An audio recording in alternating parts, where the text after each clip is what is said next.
Thank you for tuning in to Spiritual Debriefing, a podcast about Christians living a Christian life in a very un-Christian world. We're back after a small break.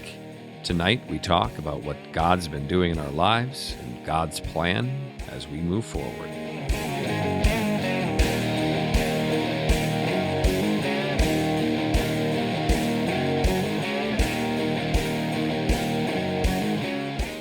Welcome to Spiritual Debriefing. I am Daniel Meadows. And I am Randy. Hi, Randy. Hello, Daniel and Randy. I'm Jed. Hey, Hello. Jed. Jed. I'm Derek. Hi, Derek. Derek, too. Hi. Yeah, whatever. Hey. I know. And then, of course, Ray. I'm over here behind all the electronic equipment, pretending like I know what I'm doing. So, Pushing buttons, yep, pushing buttons. turning And- knobs. Well, I probably won't turn any knobs today. Okay. But I'll push Unplugging buttons. cords. But I will push buttons. He I will push push buttons. You better believe it. Very glad to see. Yeah, I'm glad we're back. I am It's too. been a Yes, while. It's been a while. There's been a lot going on in several of our lives, and so quite a bit. Mm-hmm.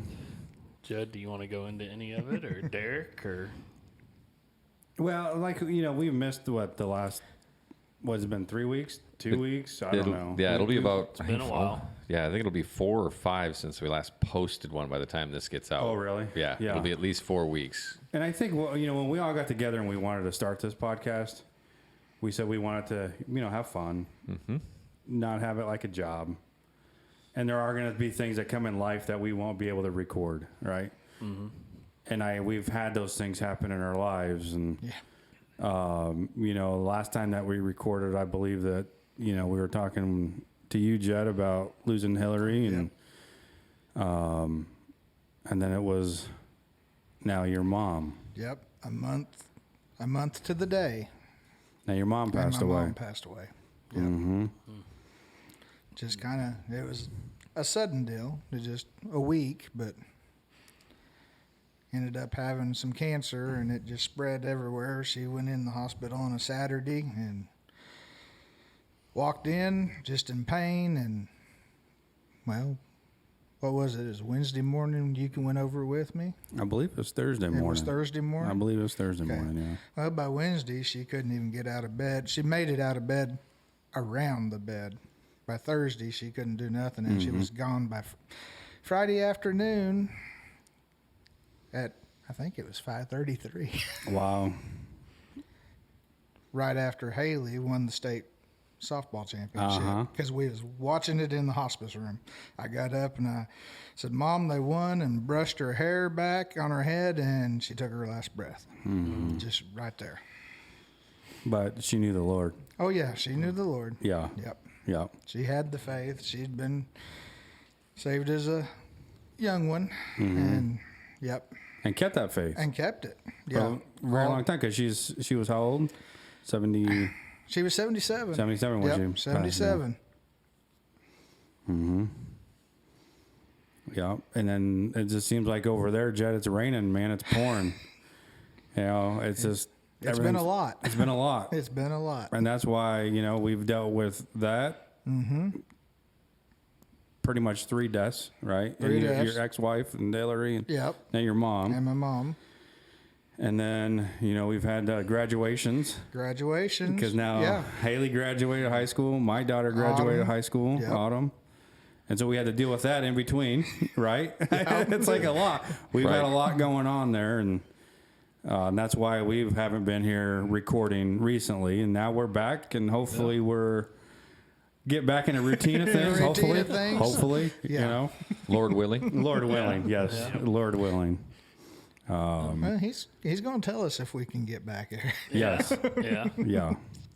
Well, and last week Derek, you was headed up to Iowa, Iowa, right? yeah, dropped Autumn off. Yeah. At the Village Creek Bible Camp. He That was took a it smart literally. move. He said, Not "You letting her take her graduate, own you're truck gone." so she can't drive around. She has her own truck. Oh, she did? Oh, I think she dropped her off. So here's the thing, is that she was able to bring her horse up there. Yeah. Because she's going to be up there all summer as a wrangler. And so she wanted to bring her horse. They said, yeah, bring your horse, la la. And she has a new horse trailer, the horse, and her truck. But around here, she's been driving around the horse trailer, you know, the play dates, that's local. Doesn't have to get on the highway, right? Yeah. And I'm like, you can't drive up there all by yourself. Like, I'm not letting you do that. So Crystal and Wyatt drove my truck behind, you know, us. I was switching back and forth with Autumn, driving the horse, and, you know, they're driving the truck with the trailer. And she did a great job. I mean, it was awesome. I mean, it took us 13 hours. You know, I think max speed was 70, you know, but You made stops. we right? made stops. I told her, you know, take it easy. Just, hey, we get there. Right. I mean, every time I've towed a trailer, and I've told this many times, is I go about 65, 70. That's what I do when I pull a trailer, a big one, at least, you know, something. And so that's what she did. And she did a great job. We went up there. We had to stop a few times, let the horse out, do this. I got to stop at a buddy's house in Kansas City. And got to see his house for the first time. But, you know, then we walked the horse in his yard and, you know, stuff like that. But, you know, she got dropped off there. But she has her truck, her trailer, her horse is up there. So, All right. and then, well, right before we got there, I says, well, you know, I'll be back when you are done with camp, you know. And she goes, well, Dad, I know how to do it now by myself. And I'm like, that's still a long haul. You know, it's something, if anything happens, you know, but Yeah. but it was funny. We had a great conversation going up there, you know, because as a parent, we don't want to let go of kids. No. We don't. I mean, we get back on this kid topic all the time, but this is what we're all going through in our lives right now. Every day. Every day. And even when kids are growing or not growing, you know, whatever. So, you know, it was hard for me and her mom to go, I know you're going to be at a church camp for the next 2 months, but she's never really been away from home. And you're 600 and something miles away. And we had a great conversation going up there, and she kept telling me, she goes, God's calling me to come up here. He's calling me. Because he goes, she said that if she knew about this job later in the year, she goes, I wouldn't have done it. Because we had, you know, we have the arena play dates, then Siloam's doing their play dates, and she has a lot of friends over there. And so she goes, I would have been home for the summer just going to play dates after play dates and doing that. Right. And Which she would have been goes, fun, but wouldn't have done nothing for the Lord. Right. And so that's what she said was, you know, God's calling me. He did this at the perfect timing, and I have to do this. And I'm like, well, I can't fight God, you know? No. And we hear this message all the time. We hear, you know, kids who want to be missionaries, or they want to go in the mission field, or they want to go to a different state and preach, but then they're like, well, I don't want to leave my family behind. You know, well, mom and dad are here. They need me, or they need this. Well, for us as parents, you know, God's in control, and God's going to take care of my daughter better than I can. And so, I mean, it was a relief that she said, hey, that this was God's calling. God's calling me to do this, not just going, this is what I want to do, and this is, I just want to get away from you, you know? Right. But, and the worst part right now is that it's spotty service for cell phone. Mm-hmm. And so, like, the first night, we didn't even hear from her. And we're like, come on, man. You know? Just a text. Yeah, something. just a text saying you're okay. But she texts back and forth here and there. She goes, you know, I can't say it's a struggle, but it's just kind of settling in, you know, because now you're away from all the comforts of home, the comfort of your parents, and they're up at 7:00 in the morning and go all the way till like 9:00 at night. Mm-hmm. And I think one time she called us and says, Dad, I have to get 2 messages done before tomorrow, and it's already 9:30 at night. And I'm like, hey, it's going to be just like college. Yep. But, so it's trying to get used to all that. You know, it looks like a good camp, good people there. You know, they have kids from all over, you know, different states that are in there. Some people have been there for many, many years. Some people this is their first or second time, you know, working on the staff. But I think it's going to be good once she gets all settled in, and once the campers get in there, because like this first week has all been staff training, and I can see pictures of like staff building, or not staff building, but team building. events and, stuff like that. And kind of get all that. I think once the students come in and the campers, that it's just going to fly by and they're just going to go. Brrr, Oh, yeah. And then that should start, next week? it's Monday. Right, Monday. Yeah. Yep. That's their first thing at campers. So And I guess this year, the first time they're ever doing this is they're actually going to have a men's cowboy ministry event. Really? There for, I don't remember, I want to say it was like 3 or 4 days. And so I'm like, well, that's going to be cool. That'll be sweet. Yeah, because they have over 25 horses there. All right. And she's struggling with her horse too, because our horse is usually the bully in her little herd here. Yep. And she gets there and they have over 25 horses and now she's not the bully. She's not the bully. And she's getting beat up, But hopefully that all works out good because they got to find the alpha horse. Yeah. Yep. The alpha horse takes over. Pecking order works out. It does with horses. But no, I think it's going to be good for her, Good. But that's where we're at too, up to Iowa. And yeah, that's where I was at. Did you eat any good food up there? Well, you know what? We had a good breakfast. Yeah. You had camp breakfast. Oh, nice. At camp? At Nice. camp, because when we drove up there Thursday, they let us stay in a bunkhouse that night, and then we left the next day. But they were like, "Oh yeah, come eat breakfast is at 8 o'clock in the morning. Just be down here." And they had a little. What are they? What I told you, Daniel, what that men's group was? Mighty Men. Oh yeah, the Was that Mighty what? Men. Yeah, they had a Mighty Men's Yeah, little Mighty conference there Men's that weekend. conference.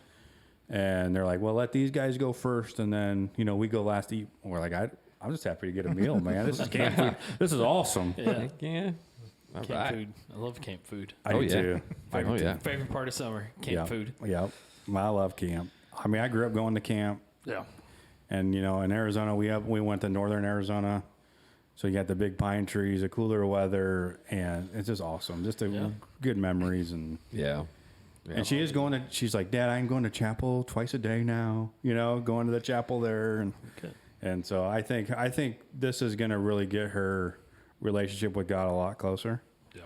And it's going to be great to build this foundation even stronger before she goes to college in the fall. Yeah. Yeah. Yeah, absolutely. For sure. So I think it's all a good move. Us as parents just have to kind of God can have control over that and be like, Yeah. it's all in your hands, man.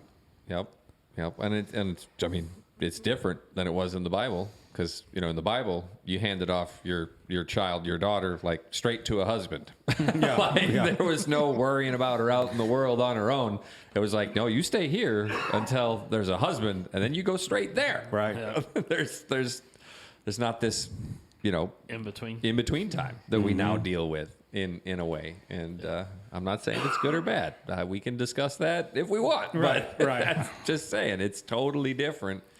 And we have to navigate that, Yeah. Yep. So, how's Wyatt handling the Oh, he change? loves it, man. He's like, Dad, let's do this. Let's have airsoft wars. Let's do that. And he's already sleeping in her bed, Oh, this bed's so much nicer than mine. He told me he was going to wait until she got back and went to college before that happened. No, he moved right in. Moved right in. So this The is day not her they got room back, anymore. Yeah. Well, he hasn't changed it yet, but he just sleeps in there. But yeah, Whatever. no, he loves the attention. He's the attention hog, but he loves it. There's a lot of, you get that sibling rivalry going on and, the battles and, deep down inside, he misses her, just like all of us do. But you kind of look at it and just, okay, a couple months, and then she'd be back for a few weeks and go off to college. But, Yeah. and then, that's coming up for you too. Yeah. I mean, Jed, because Haley. Yep. Okay, so she's going to college too in She's the going fall. to college too in the fall. Where is she going? Connor State, Where's that at? Warner, Oklahoma. Okay. Yep. All right, so that's not too far, No, right? not too Yeah. far. She was going to Iowa, just almost the same place Autumn's at right now. But I don't know. She had a really good scholarship to go up there, but she kind of changed her mind to stay closer to home. So How long of a drive is that to Corner State? about 2 hours. Oh, Yeah. That's not bad at all. No. And then Autumn's going to NEO. Hour and 10 minutes, 20 minutes, 30? I don't know. I know you could do it in like 35 minutes. 32 minutes. 32. But it's really about an hour and 20 minutes. Yeah. Supposed to be. Yeah. I mean, The conditions were just right. Right. Yeah. Jet knows a shortcut. Yeah. That's what we're Yeah. talking about. And that's in the farm truck. Yeah. Well, it was actually in my 71 Chevy. Man, that thing made it? Oh, yeah. Why wouldn't it? Oh. Speaking of that, we need to get that fixed, Jetty. It don't look good in the field. Oh, that's not the same one. Oh, okay. But we need to get that one fixed, too. But the girls will be, far enough where they have their independence, but close enough where if they need something, we can be there. We can be there. Yeah. Good.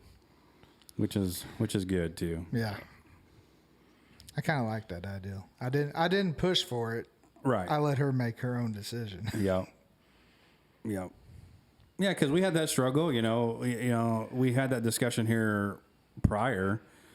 Was how things change, right? And dreams change, mind changes, stuff like that. We were all dead set to go to U of A, and everything was all scheduled, and dorms were paid for, and then all of a sudden, this is where I'm going, Dad. What? Where's that? What school is that? She went back to the great state. Yeah. But It's all right. I graduated from there. Yeah. Well, and that's why I was like, I'm just trying. We heard your stories. Yeah. So it's a You met my decent school roommate. But and the same thing too. She got a scholarship on the horse judging team, and I guess that's a good coach. Him, and he's a good guy. He's a good guy. And that's what she wants to do. And if that's where she's getting led to do and go, Yeah. hey, that's what I struggle with a lot too. Is as most of you guys know, I get dead set on something, and I'm like, oh, there's no change. I got to do it. I got to get there. And and when change happens, it happens. I'm starting to see a little more change in you than Yeah. What is it? What do you say? What's one step at a time? yeah. Step by step. Yeah. Step by step. Step by step. Adapt and overcome. Yep. So those are the most current events that we've had to deal with in the last few weeks. Yeah. So Yeah, it kept you guys real busy. it was. did. It was. I mean, and everything getting ready for funerals and getting ready for graduation parties and We never even got a graduation party done. right. But we still got a little bit more to go. She's got her 4-H stuff coming up. She's got to go to Little Rock for some award ceremonies, and she's going to Atlanta too. So Wow. this June's still going to be kind So of y'all packed got for us. y'all got to pack June. Yeah, we got to pack June. So too. you're packed again. Yeah. Yep. Just don't need no more on top of it. No. I miss Yeah. you already, Jetty. I mean, we do got to be maybe throw this out there where the girls we're very proud of both of them. Oh yeah. I mean, they've had some awards, and they got awards and scholarships, And all. and Autumn graduated with all her little honors and stuff like that. And I don't know, Haley got state champion in softball. Mm-hmm. A lot of scholarships. A lot of scholarships. I And think she then- got 6 or 7 of those. And she got awards too, didn't she? Yeah, she got some awards. Yeah, she too. got some awards, Yep. and I don't think that you could find any prouder parents sitting right here. Is that we were super proud of them, and they just did a great job. Yeah. So I had to throw that out there and Yeah. just, man, they did it. It was awesome. Lord's blessed us with good kids. Yeah. Really have. Mm-hmm. Well, somebody raised them up right. I don't know who it was, but It was the wives. that's what the Bible says they're supposed to do. Right. Derek says so good, I had to kick her out 3 days later. Yeah. You also had Adrian graduate with you guys there. So Yeah, Adrian. Yep. Adrian graduated. And Yeah. she got some scholarships too, Yep. and because it was at scholarship night. It was funny because all 3 of us were sitting there. Yep. Cheryl from Adrian's mom, and then us 2 sitting there, and we're like, man. That's why I told Cheryl. I went over and I says, "Well, we did something right, didn't we?" Yep. So but that was cool. I told you the other day, I said, I got 2 years. I'm not ready for this. You can never prepare for it. Nah, just sit back and enjoy it. That's all you can do. I agree with that, but I'm like, As much mouthing as we do saying get out of our house, it's like, I don't know about this now. Yeah, I'm already like planning to build a tiny house on the property. And Autumn, you're not going nowhere. Exactly. Yeah. Ray, how many years you got? 10. Yeah. Actually, no, at the rate that Harmony's going, I don't know. She could be done early. We'll see. Because, again, it's all homeschool stuff. So Oh, that's right. Yeah. she's ahead in some stuff, behind in some other stuff, and it seems to switch places. I don't know. But she's doing good. Yeah. She's doing pretty good. So she had taken some breaks. You know, it's nice about homeschool is you can take a break whenever you want, right? So Graham will come down and stay with us for a couple of weeks, and she could just take time off school for that couple of weeks, or, you know.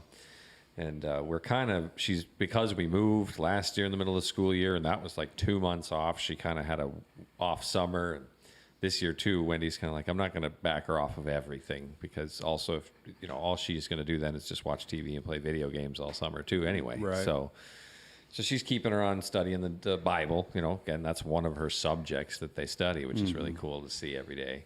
Harmony's learned a ton from that, you know, but she kind of is looking around because all the other kids are talking about school's getting out. This is my last day of school and summer's starting. And she's kind of like, when do I get summer? It's like, well, you know, you had a break here, you had a break there, and we'll have a break when we do something. But it's like, it's not the same when you homeschool. And she's not upset about it. She's just asking questions. So, and at any point in the day, you know, if the girl next door who's like 2 years younger than her happens to be, you know, hey, we're going to go out and play in the pool. Can Harmony come? We can just be like, yep, right. Stop your schoolwork, go play. Yeah. And then come back and do your schoolwork later. You know, let her outside when the sun's up so she can play, and then she can work on some more schoolwork stuff before dinner or after dinner even. So it is really nice to have that flexibility. Imagine.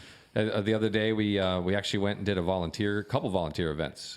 She went to the cemetery in Gentry, put flags on all the graves for all the that's cool. service members there. Yeah. Helped out, so that was kind of fun.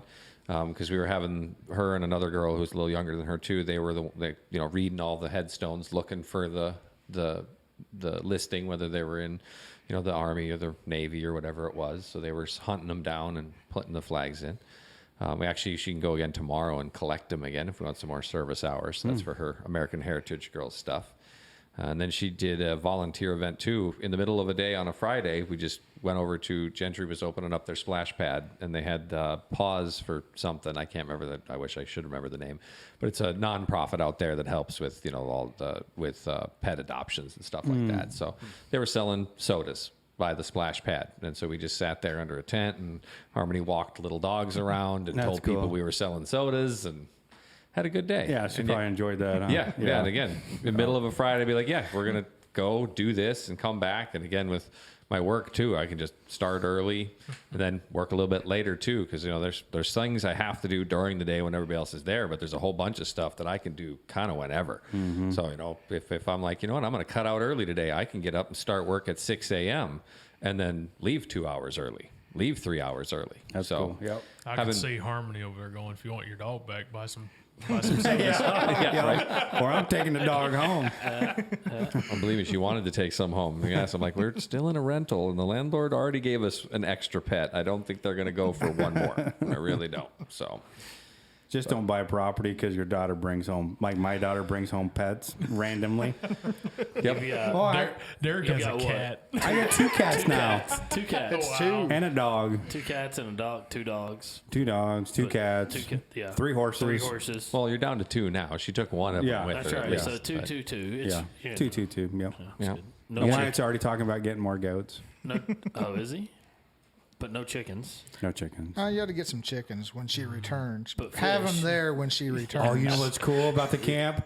We went through, so they have this awesome tack room, right? I mean, there's like 75 saddles and They have beautiful. chickens. Yeah, they have chickens. And they're running all over. And Autumn's like looking at it like, I got to be nice. This is the first day. And me and Wyatt looked at each other and goes, she's going to kick those chickens. She's going to kick those chickens. Be nice to my chicken. Yep.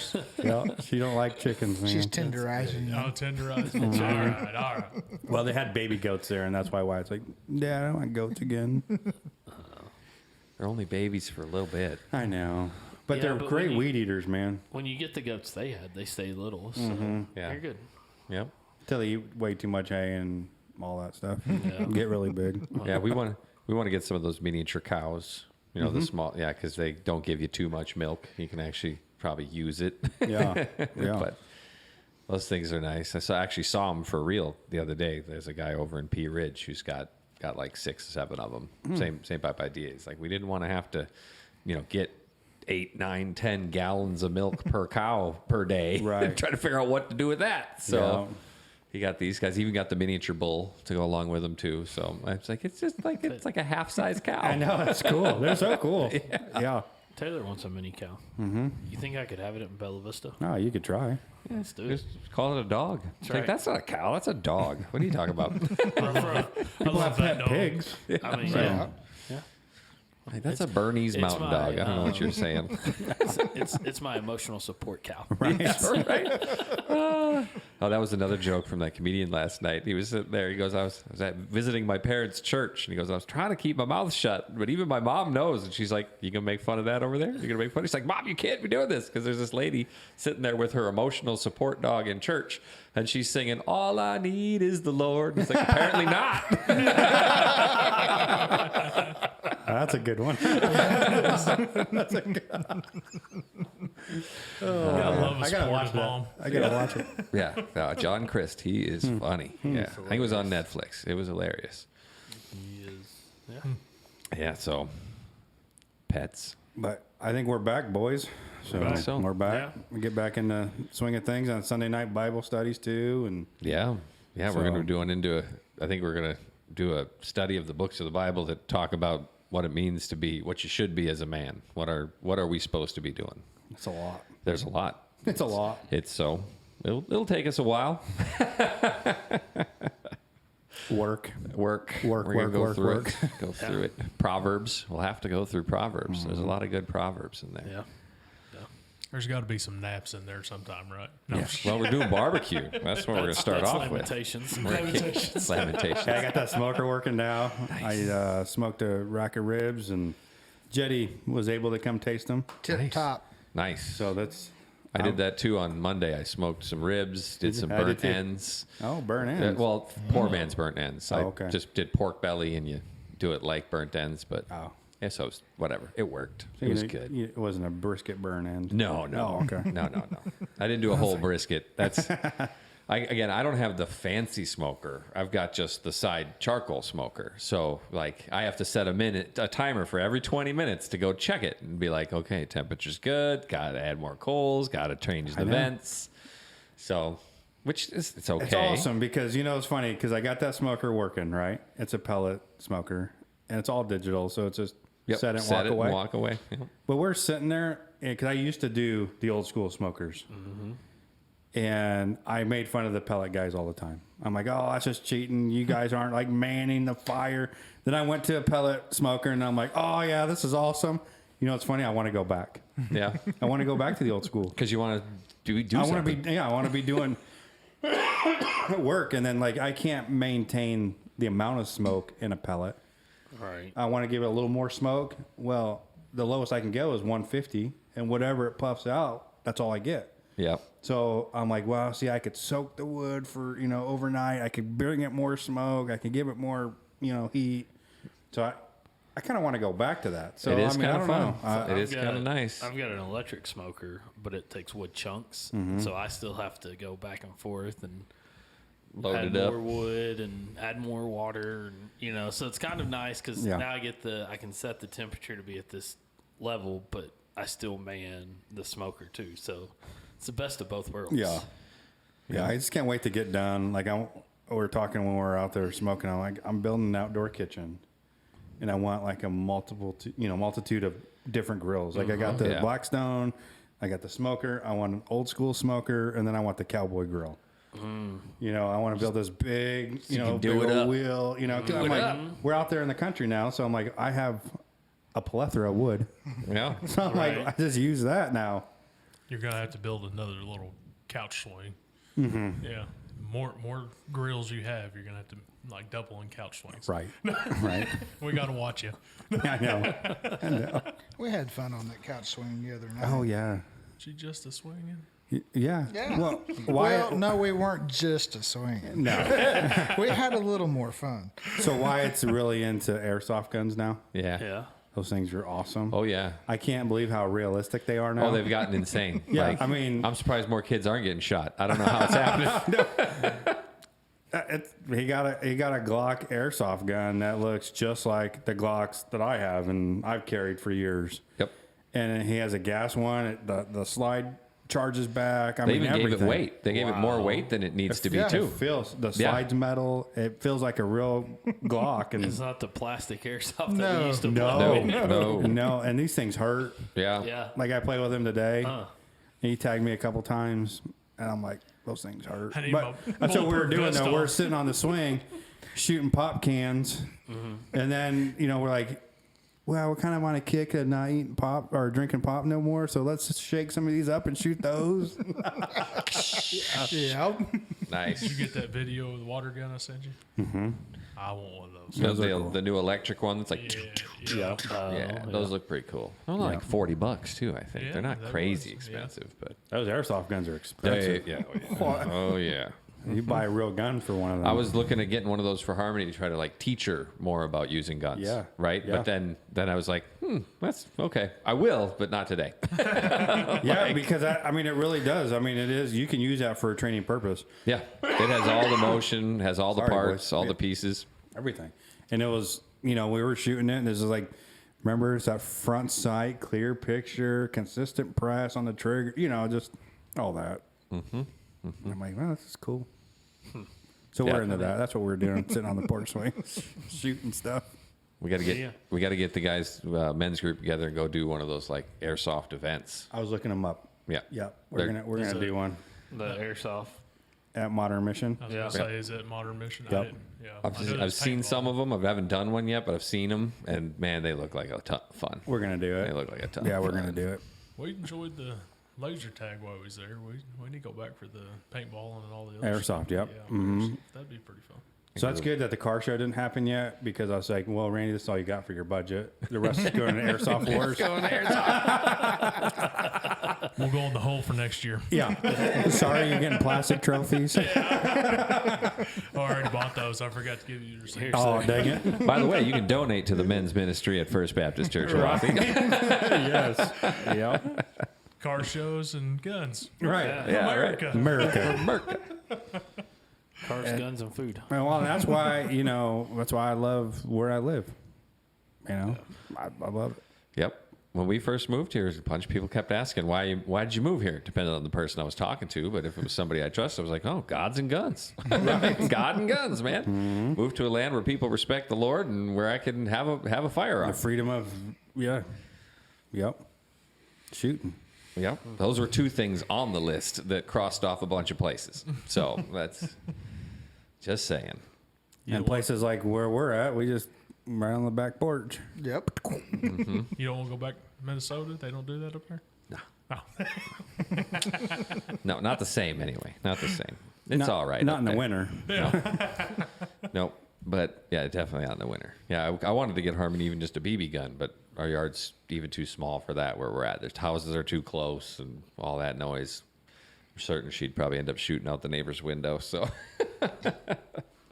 I can barely throw the dog a tennis ball and I'm hitting houses every direction I throw the darn thing. They're so packed in kids there. will be kids. Yep. Well, it used to be okay back in the day. I mean, I remember throwing a BB gun on my shoulder and biking down the road to head to the park. Not no more. Yeah. No. Heck no. Heck no.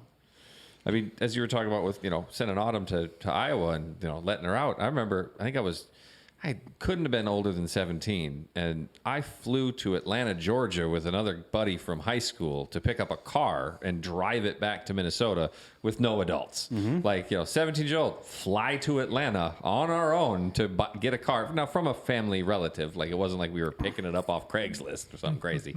But yeah, we flew into Atlanta and drove all the way home to Minnesota at like 17. Yeah, that's funny you bring that up because we had the same discussion. I think it was last night or the night before. Me and Crystal were just sitting there. And we're talking about Autumn. And I says, what's amazing is that right out of high school for me, I went to Las Vegas, and worked the pipeline. Right out of high school. And my parents let me drive to Vegas. And I came back like probably every other weekend or something. But along that road, it's dangerous. Mm-hmm. I'm like, I don't know why they do that. I'm like, I don't know if I could do that now. But I think that's what, made us grow. Made us. There's a line. There's a line that I think we are a little overprotective. I think so. But I also think it is a little bit more dangerous too. Yeah. There seems to be it probably linked directly to the lack of faith in this world, but there seems to be a lack of care for life. Right. There's for your own life, for other people's lives. And if you don't value your own life, you don't probably value other people's lives very highly either, in my opinion. And I'm not saying for everybody, don't blanket the statement, but it's just the wanton disrespect and care. That part does seem to be getting worse. Right. People just don't care. You do have to be a little more cautious. Again, we've said it, and we'll probably say it 10 more times, that, we were from the era of go outside, don't come home till the sun goes down, and they didn't ask where you were going. They didn't care. They didn't have Life 360 on our cell phones. Nope, not at all. We didn't have cell phones. If you want to drink, there's a water hose over there. Leave us alone. Don't come in. They're like, our address, your phone number. If you end up somewhere, call us. Otherwise, be home when the sun goes down. And all the neighbors knew our parents. Oh, That's true. They knew our parents. If you got hungry, you rode back home on your bike, and your mom opened the window and gave you a PB&J and closed it and sent you back. Us in Arizona were orange trees. When we got hungry during the summertime, yeah, they all had orange trees. They're like, just take oranges. We were just eating oranges left and right. Yeah. Then we got in trouble because we left all the peelings on the sidewalks or neighbors' yards, but yeah, that's how we ate during the summer. Yeah, some people's kids. And we went to pool. Right. Everybody had a pool but us. But you do that nowadays, and again, you could end up with Child Protective Services at your house. Yeah, right. Yeah. You couldn't even do it if you wanted to. We'd ride down, go play in the creek for hours on end. Yep. Yeah, we lived up. It was weird. I sometimes reflect back on it and just wonder how that all happened. But, we lived in a place where less than 2 blocks away was a giant abandoned farmhouse in the woods that all the kids played in, and all the windows were smashed, and, graffiti on all the walls. And when I was 7 and 8 and 9, it was a haunted house, and we were all scared and all this. And then we got to be 12, 11, 13, then we were in there breaking stuff and smashing things and talking about hoodlums, doing hoodlum stuff. My hood rat friends. But that type of stuff, I don't know. I don't think kids get to experience all that the same way. We lived near this big ravine and creek and big park, and we could just bike down and go down there and climb and swing. There was rope swings set over the park and over the stream. You could jump in and swim in it, and just all this. Idyllic is sadly to say what it is. It just doesn't. I don't know if it exists like that anymore. No, kids get in the stream now, they're gonna come out with a funky rash on them. What's going on, man? And then if they have any Arizona listeners, they know when you got brought up in the 90s, you rode your bikes along the canals. Yeah, and those canals could take you anywhere in town. I mean, it was amazing. And you just rode your bike along a canal. And then, some of them were dry, and some of them had, just waters that you get caught in there, you're probably not coming out. Yeah. But that's what we did. 10-year-old, and 13 riding bicycles along a canal that you could easily fall into and get swept away. Right. But we were going to miles and miles and miles down the road. And it's amazing, though, back then you could ride for hours and miles, and if you got lost, you somehow found your way back home. Yeah. Now you go 2 hours down the road, and you got to pull out your GPS to make sure you know how to get there. Right. Where am I? Oh, yeah. Yeah. Yep. Or even getting lost. We did get lost in the woods a couple times. We're like, I don't know where the heck we are. We come out in a neighborhood. I've never seen this neighborhood before, but there's houses at least. Let's start walking. Yeah. We'll Do you know my mom? Yeah, right. Where's Vernon Avenue right now? Oh, yeah. And do you know where I live? No. Right. There's actually been a couple of times we've been driving through because, some of the days when Wendy's not, feeling not good enough to do much of anything, she's like, can you just take me on a drive? Because at least you can just sit in the car and we can drive around. And so Bella Vista is great for that because you can just start driving. You just start anywhere. You just start driving around. You're like, I have no idea where I am. I don't know where I'm going. Maybe we've been by this street. I'm like, I think Daniel lives around here. This looks familiar. You go to the east side.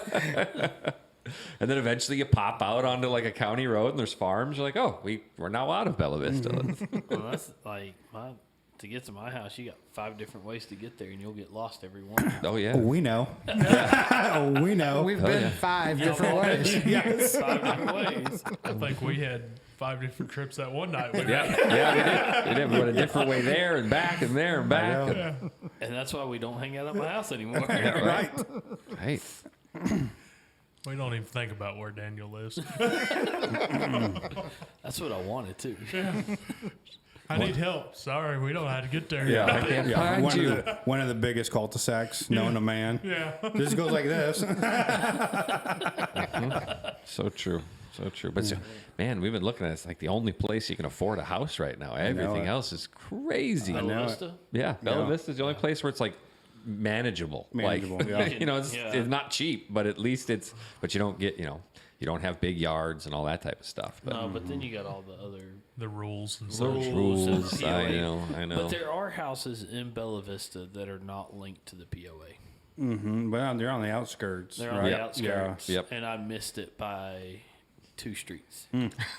Like if So you go close. if you go up and to the right 2 more go up or no, down 2 streets and to the right back towards P Ridge, all those houses along that street, they're not on POA. That's why there's more houses. Right. I Right. missed it. Yeah. That's why there's no for sale signs there. Yeah. Yeah. Leave me alone. But they do have great amenities. I mean, Oh, yeah. That's why I Oh, tell my yeah. father-in-law all the time because he complains about that. And I'm like, yeah, but you have like 7 lakes there and how many golf courses and all the different things that you could do. 7 golf courses. 7? Yeah, but all right. Yeah, 7. 5 of them are 18 hole, 2 or 9 holes. Still got to pay $50 to play. Yeah. On top of having your $30 activity card that you pay once a year and Yeah. your $40 monthly POA fee. I know you're complaining, but let me just give you a little information. I'm doing it with a smile. Because I have the same argument with my father-in-law all the time. Yeah. Because in Arizona, like out here, you guys call them POAs. In Arizona, we call them HOAs. Yeah. Right. Right? So homeowners associations. Well, I lived in one ever since I got married until I moved out here. Right? Because I'm like, Right. I'm not doing that again. But like in Arizona, you paid a lot of money for an HOA. Right, and you don't get the amenities. You don't get that the we amenity. You have a green belt and maybe a park. Yeah. That's about it. That's Yeah. all. And but you're paying for all that stuff. Where like Bella Vista, you ain't paying that much, kinda. Right. I mean, in the scheme of things. In the scheme of things, right. Yeah, and then you have access to all this And stuff. right. I 'Cause mean, you still get- you got 7 parks, 7 lakes, lakes. parks, the Yeah. gyms. Like I go to the gym for free because Yeah. of my Right. activity card. The pool, right? You know, the pool. The driving Yeah. range is free. The driving range is free for me. Right. Yep. And really, I think like my biggest I get that stuff. I use it, and so for me, like I don't like paying it, but I will because I utilize it and I use it. Right.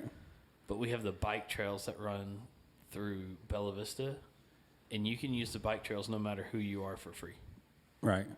But yet, Bella Vista POA goes to keep those clean and tidied, and But so Somebody's got that's my biggest like. Is it?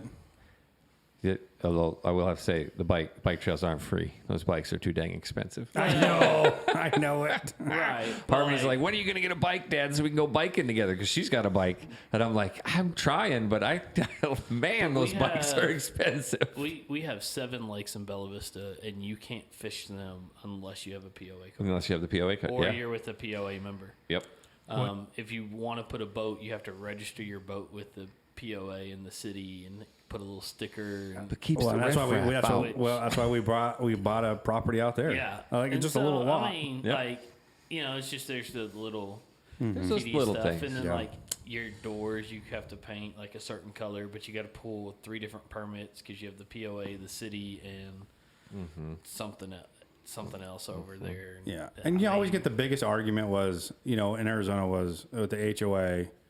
Well, it keeps our neighborhood values up.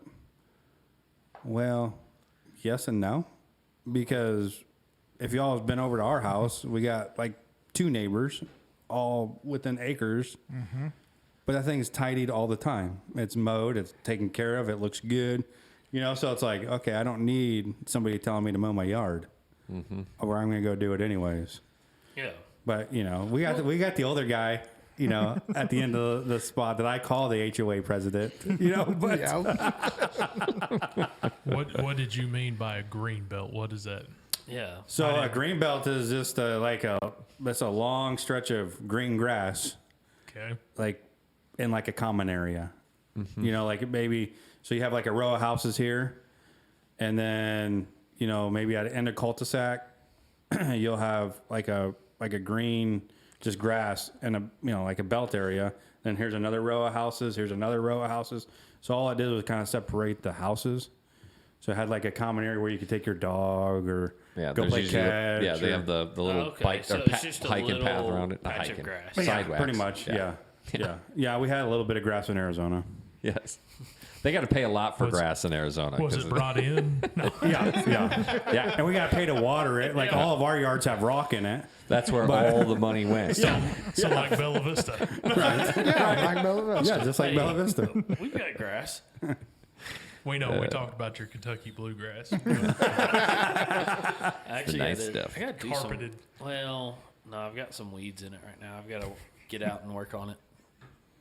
I do. Terrible, man. I got clovers coming up in my Kentucky bluegrass, so I gotta go. I gotta go work in the yard. That's on my honey-do list. Yeah, me right now, if it's green, it gets cut and looks good. Good enough. One day I'll have nice grass. One day you'll be old like me. Sure. Yep. Right now I got a 13-year-old. He goes, "Hey, go mow." Okay, Dad. Well, I was gonna say I got a 16-year-old, but it ain't that easy. Yeah. Like go mow, or give me the keys. I try to get my and make it look like carpet because I paid a lot for sod. I would like it. I want it. I try to get my dog to mow, but it don't work. Yeah, it So didn't I work have to out. go mow. But when you Oh, get you've your heard of miniature cow, you right. eat all that grass. Yeah. All he would do is just fertilize it. So you're good. I told Taylor to go mow once. Yeah, how'd that That work? didn't work? Yeah, it didn't I would work. say. Didn't work. Yeah. Don't recommend. No. My wife will edge. She don't like how Haley edges, so she'll go out there and do it. I'm like, She hey, no, great. she knows I'm picky about my yard though, so she'll just when it comes time to do the yard, she knows I'm there for 4 hours just Getting it right. getting it right. I was actually surprised at how long it takes me to take care of the yard because I don't even have a big yard, but it's just, I don't know where it's the shape or what it is, but it takes me like 2 to 3 hours to mow and edge and go around the whole fence on the inside and the edges and all the, just too many darn angles. I don't know what they did, but That's it, huh? I got a corner lot. Just 2 to 3 hours? Yeah, 2 to 3 that's hours. nice. Yeah. Well, yeah, I don't have acres. Well, I don't either, but it Yeah. Yeah, Mando say, well, what happens when Haley goes to college? Who's going to mow? I said, well, I got another one coming up. You know, so, when they're gone, you'll buy me another zero turn every 10 minutes. Hey, those Roomba mowers are coming along pretty good. It won't be too long before you can just throw yourself out a electric AI robot to mow your backyard for you. Right. I mean, they're already there. They're already right. there. They make these fancy things called this John Deere zero turn. No, I know. I know. Nice. Those are awesome. I drove one of those all over the coffee farm. Those things are great. We had a Kubota zero turn, but still, it was good. It was good. Wasn't Zero big turns are enough. awesome. Wasn't big enough for the coffee farm, but other than that, those little robot mowers, that's a no for me. yeah, not gonna do that. No. Nah. I like my robot vacuum. No. Keeps my house clean. No. He says no. But he'll say yes. Don't knock it until you try it. Exactly. It looks like I got the same we one. got the robot. I got the same one you do. I saw it over at Autumn's graduation party. I was Yeah, like, yeah, what it's do the y'all- same one I got. It's That awesome. thing is awesome. It works great. It does. Well, one of you guys interrogated us for a while. You know, what's it do? How's it do? Yep. I can't remember which one you guys. And the next thing you go, you guys are like, "Hey, yeah, let's try that." Hey, they were on sale. It was Yeah. Christmas. I said, let's do this. Yep. Do you vacuum? Mm-hmm. Oh. See, See, my we do- wife we do. vacuums. No. I vacuum my suite. I eliminated a chore for her by Yep. she just hits a button. Yep.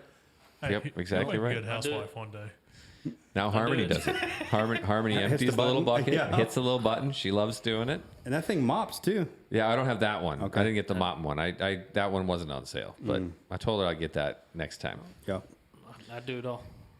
Not dishes. I let Taylor do dishes, but she can have those. But the laundry, everything else is me. I do it. Take care of it. I used to. And then I got a robot vacuum. Right. We got to eliminate one thing that we could just spend time doing something else. Right. Now I got more plants in the chores. backyard. More chores. Yeah, more chores. Yep. Now I got extra tomato plants and some extra pepper plants and some stuff like that I'm growing in the backyard. Exactly. I don't know. I got that too. I like that. Daniel's But always but like the you're- youngest, you're oldest guy I know. I know it. Do what? Daniel, you're like the youngest, oldest guy I know. Look, I sit in my recliner with my plaid blanket over my legs, somewhere, And drink my black coffee. drink my black coffee, Watch and Matlock. Andy Griffith. When it's 110 outside, I'll you know, watch Andy Griffith. Or Gunsmoke. News Depends comes on on at the time. 6, boys. Yeah. I actually watch the 4:30 news. See, there you go. 4:30. People are still at work by then. School hours. Get Right, up, right. Get up, watch news, 5 a.m., drink my coffee. What's wrong with these kids nowadays? I'm just an old soul. Yep. That's it, man. You're something. Summer's here. I don't have an alarm set, but I'm still up at 6, sitting there drinking coffee, That's cute. watching the news. I know you're already at work, but life of a teacher. I'd do my job any day than a teacher. I probably would too. If I could do Jetty's job, I'd go do that. I don't think it's getting any easier either. So Being a teacher? yeah, No. doesn't seem like it. No. Well, Aren't you a teacher too? Aren't you a teacher as well? no, he leaves that to his wife. No, yeah, exactly right. I leave that to someone smarter than me. Oh, well, that works out. I mean, Yeah, it does.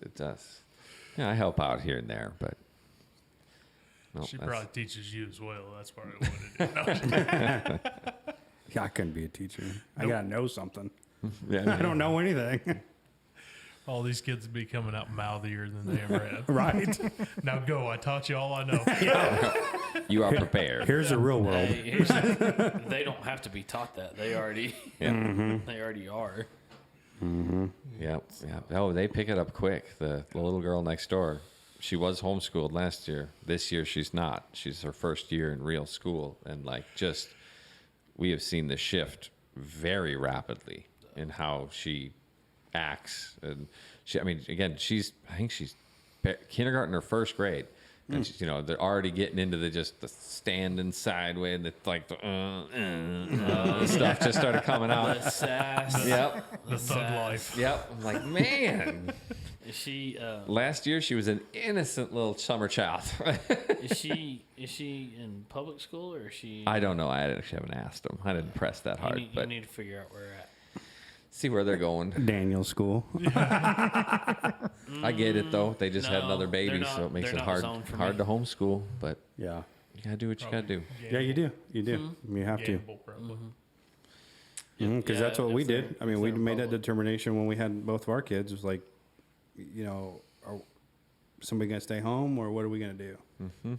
And so we decided that they were going to go to public school because we both, at that time, we were both, the career driven and I don't know, just, Brainwashed. No, I'm just kidding. yeah, but we always say that Crystal didn't have enough patience to stay at home. Yeah.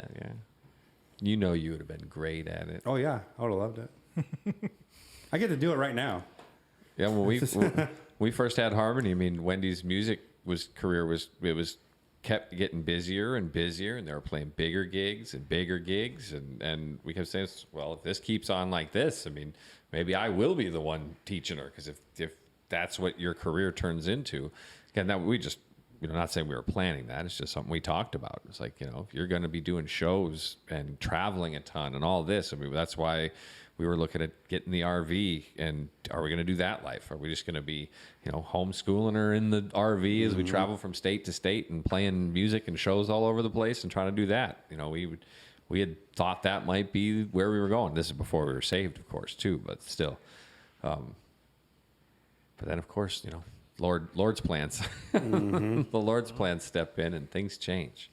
You won't get an RV, you'll get a Yukon. No. Yeah. I have a Yukon. Yep. Yeah.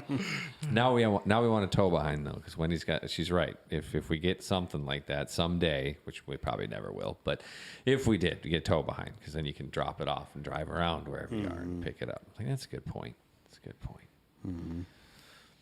We had an RV and I left it in the care of my family, and I was like, hey, I should go get that thing, and they're like, no, you don't want it anymore. We didn't take good care of it. I said, oh, okay. Remember You that said house honest. you all grew up in, the haunted house? Yeah, right. That became the new one. That's where it is.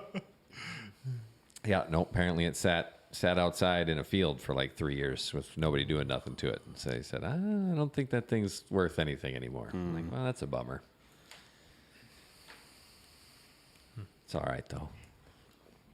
You got any quotes over there, quote man? Oh, man. I know. Remember, he forgot his iPad. No, he yeah. doesn't. I forgot. And he doesn't know how to have his iPad and his iPhone linked. So Oh, yeah. Don't tell me these things. he's like, wait, you can do that? One of those old people, Yeah. like Randy. You never know how strong you are until being strong is the only choice you have. That Go is on true. one. That good is one. true. So What do you think, Jed? I'll say that's Yeah, that's very true. You know, you bring that up, and I was waiting for the right time to bring this up, but it's now. But I was talking to somebody last night, and we were talking about you, Jed. Not bad things behind your back, but Just what he's going to talk about. Yeah, this is what I'm that's going to talk what about I'm right now. talking So it's not going to be behind your back now. It's going to be in front of your face. Okay. But, you know, all the stuff that you've gone through here in the last 2 months, you know, when we've talked about this, and it's just poured and poured and poured over there. But I told this individual, I says, but you have set the example for a lot of us that if we ever go through the circumstances you went through, on how to do it with Jesus being your focus. And, you know, I appreciate it, you know, and you really have. And I don't know if you've, through this time, you probably don't even know certain things that you've said or certain things that how you acted or certain ways like that, because you've had so much on your mind. And, you know, days have blended in. You don't even know what day it is. You don't know what time it is. It's just so much piled up on you. But from an outsider, and a lot of us that's been around you during this time, we can see the example that you have set for us to act and to put God first. And I just want to say, hey, thank you for that. But, you know, it's just, I wanted to, I don't know what the word is, but I just wanted to say that you've said it. You know, you've been the example.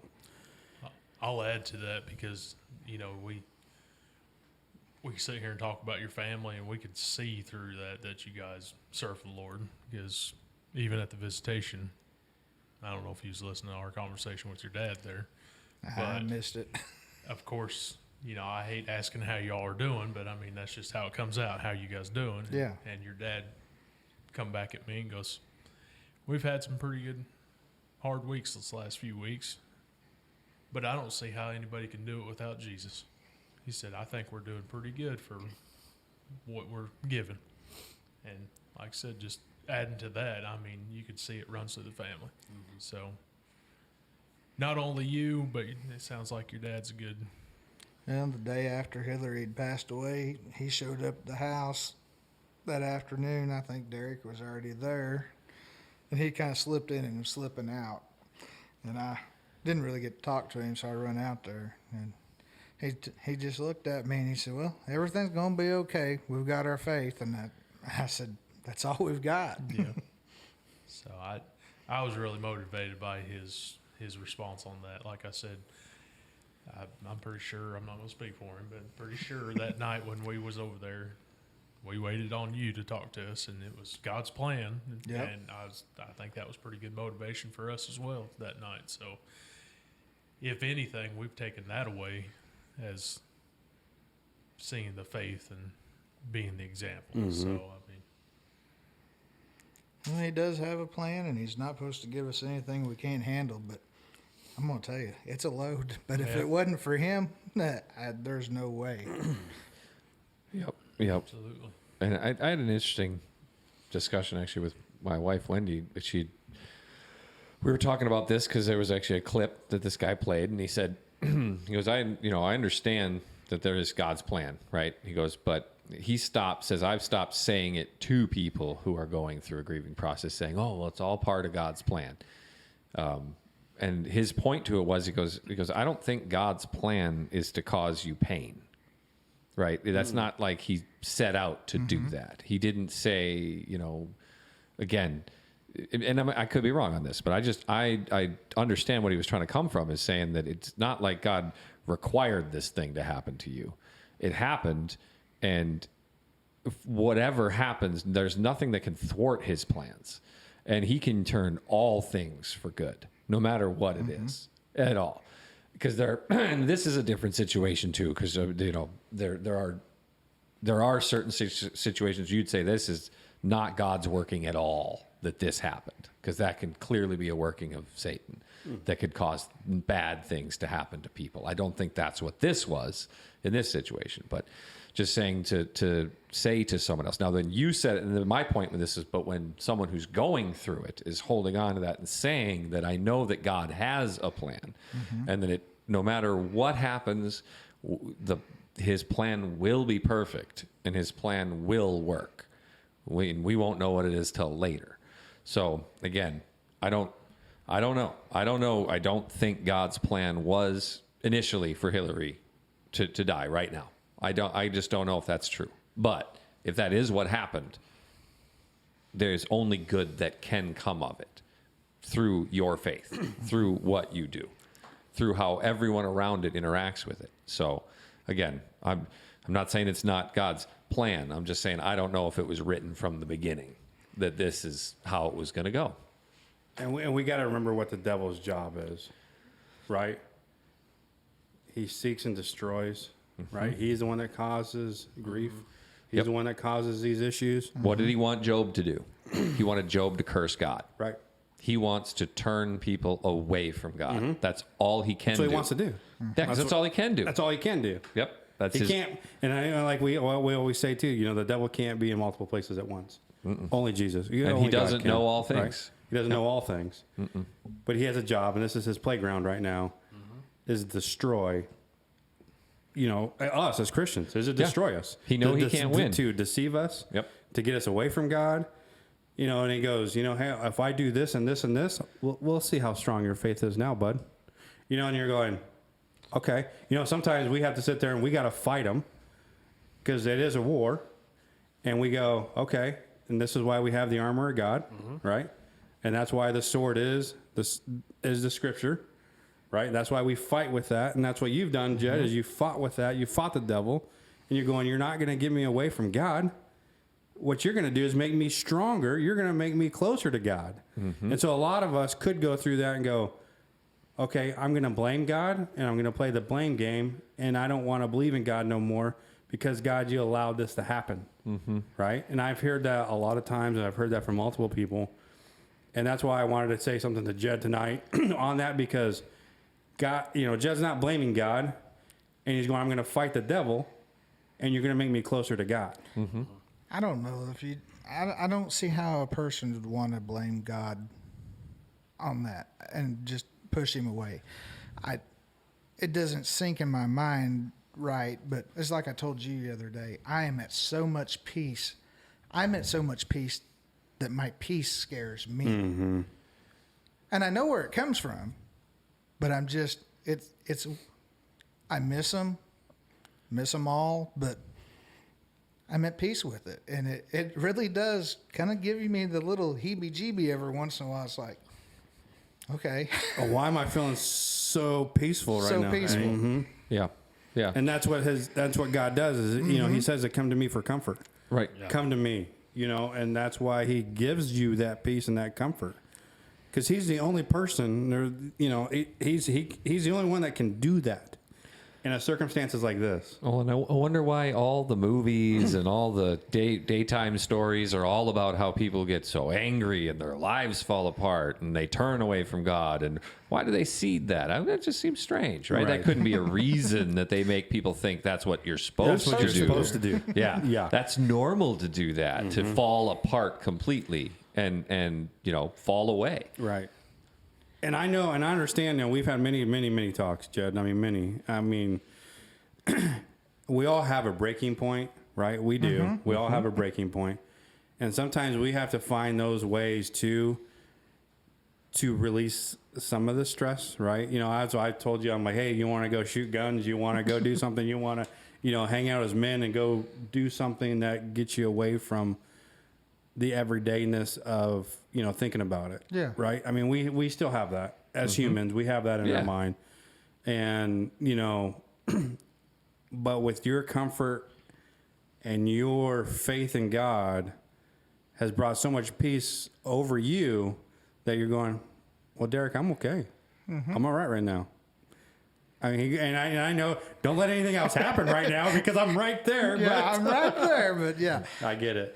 I just don't know how a person that doesn't have God in their life, that's where the movies come in. Yeah, because they don't. Yeah. They don't. They don't have that true relationship with God. And that's where the biggest part of that, and I think we preach on this all the time, and we've had studies, and we've said this multiple times, is the relationship with God. Not just sitting at the pew, not just going, hey, I'm here, but having that deep, true relationship with God and knowing Him.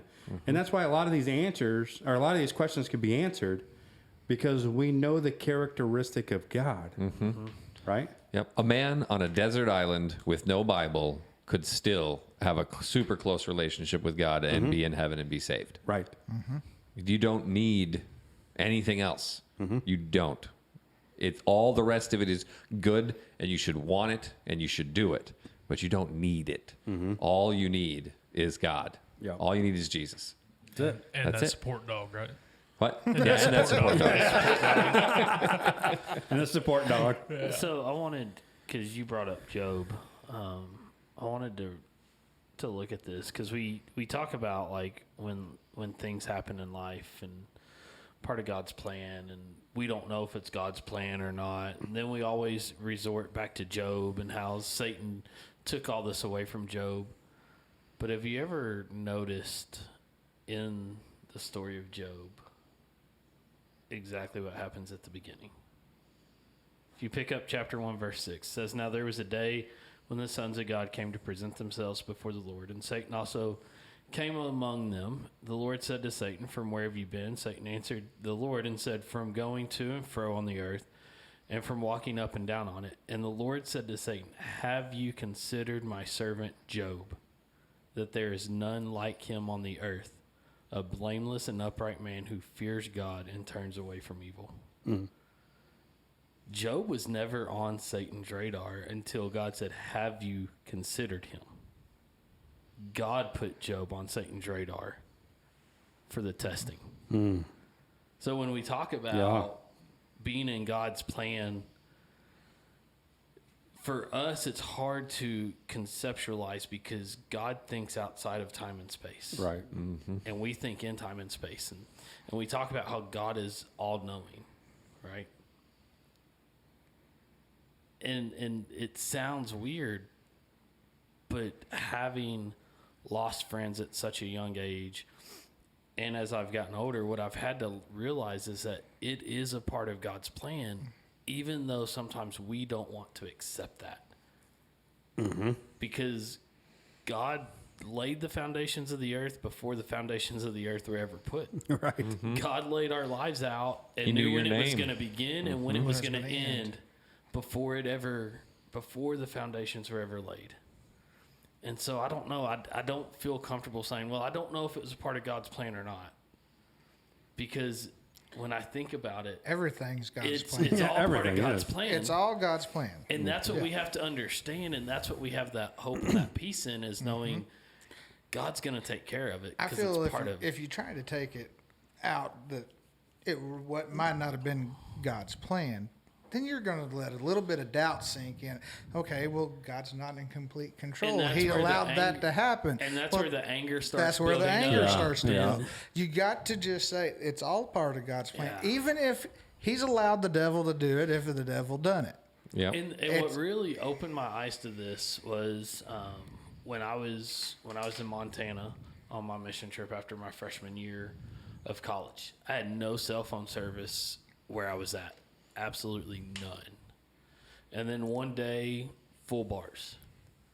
And 3 days after the full bars, I get a phone call from my cousin saying my grandpa passed away. I was like, how in the world? Like at the moment, I'm crushed because my grandpa was like my best friend. Mm-hmm. And so I was crushed. But then I realized that was all part of the plan that God had laid out.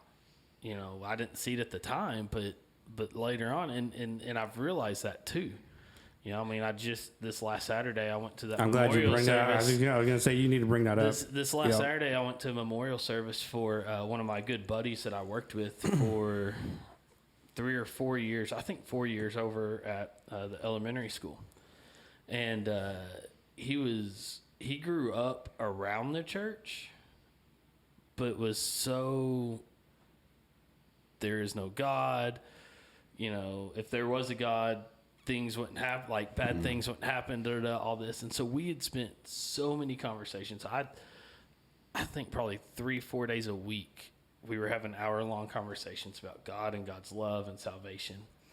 And when I got the news, so Hillary passed on, what was that, the Wednesday, right? Or Thursday? Wednesday. Wednesday. Okay, yeah. So Hillary passed on Wednesday. He passed on Sunday, the same week. Same week. And so, like, I had the Hillary news and then him.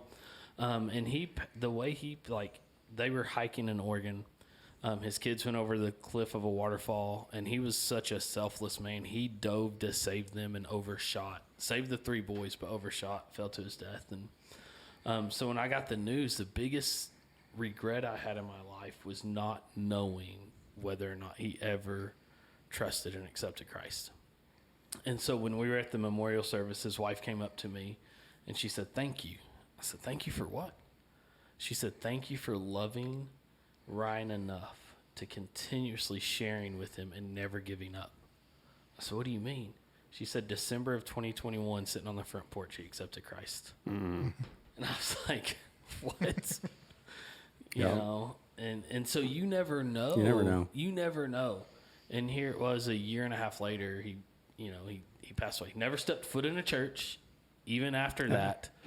You know, never was baptized, never, like, we talk about the man on the cross, like that the theology. thief on the cross, The thief on the cross theology, man. And that was the thing, was he didn't like organized religion, but he knew he needed Jesus. Mm-hmm. And, you know, but yeah. And that was all with God's perfect plan. It was all, I mean, like I said, I don't know, countless times that we talked and I shared with him, and countless times it was just like, no, I don't believe in, organized religion. I don't believe in God. Like, I mean, and then just one day. Mm-hmm. And that's God working through you, man. Oh, absolutely. It's just... Yeah. Yep. Well, it's like Hillary, I worked with her. You worked with her and all, but I had that urge to work with her. Yeah. The other ones, I'm not saying I didn't work with them, but we actually worked. We sat down. We was on the couch. We had the Bible out, and we was reading, and we'd have little discussions, and had done that. Which she was, she was baptized almost a year before she passed away. Right. So I felt good about that, but I know I've had the conversation with you, Derek, and I think I've talked to Randy, but to look back in the last 2 years of her life, there was just little cues like this was God's plan. Yeah. She wasn't meant to be here. There was things that had happened that just little glimpses that God was saying, she's going to go home. And that's the thing you always got to remember is we're not grieving them. No. we're the ones missing. We're the ones like in loss. Nathan always comes and gives me a hug here in church, and he'll pick me off the ground. Yeah, I mean, yeah. Oh, I love Nathan. I do too. Yeah, I love Nathan. But he come up the other day and asked me how I was doing Sunday and picked me up off the ground, and I said, doing pretty good, Nathan. And of course, then he'd come back in and give me another one, and he kind of teared up, and I said, Nathan, one thing about it, I do miss them, but I said, that's not the problem. I said, I'm jealous. I know where they're all at. Right. I mean, I feel like I've said that several times. Yeah. Like they're at the feet of Jesus. Yeah. I'm jealous right now. Yeah. Hillary's like, hey, Grandma. Right. They won the race. Yeah, they won the race. Yeah. And that's the thing. Like, especially, I had a buddy that passed away at the age of like 15, 16 of leukemia. And everyone's like, oh, he lost the battle to cancer. He lost it. And I'm like, he didn't lose the battle. Mm-mm. Like, yeah, he passed from here, but, man, he won the battle. Like, I lost a good friend in 4th grade. Yeah. Same thing, leukemia. Yeah. Yep. And so I don't say that he lost. Hillary didn't lose anything. Nope. Nope. No, yeah. We lost her, but she gained everything. She gained everything. Yeah. She ran that marathon quicker than I did. Like, Just wait till you get there. She's going to say, loser. She is. Yeah. You're the snail. She sure will. Yeah. That's so true, though. I know. So true. Let me shoot this out here and see what y'all boys think about it. It says, death ends a life, but not the relationship. Thoughts?